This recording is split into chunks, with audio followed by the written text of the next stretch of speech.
বৃষ্টির দিনে খিচুড়ি খেতে কার না ভালো লাগে। হ্যালো এভরিওয়ান, আসসালামু আলাইকুম, welcome to our new video.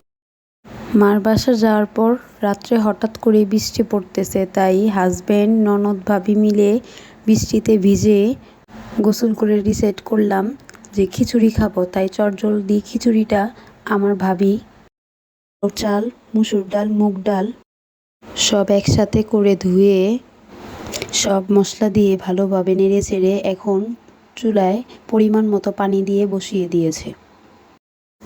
খিচুড়ির সাথে গরুর মাংস খেতে খুবই মজা লাগে, তাই এখন গরুর মাংসগুলো ভালোভাবে মশলা মেখে বসিয়ে দিবে। আমার ভাবির হাতের গরুর মাংস খেতে খুবই মজা, তাই এখানে গরম গরম খিচুড়িও পরিবেশন হয়ে গিয়েছে, সাথে ছিল আমের আচারও। খুবই অল্প সময় গরুর মাংস খিচুড়িটাও অনেক মজা হয়েছে। সবাই এখন একসাথে বসে খেয়ে নেব। আল্লাহ হাফেজ।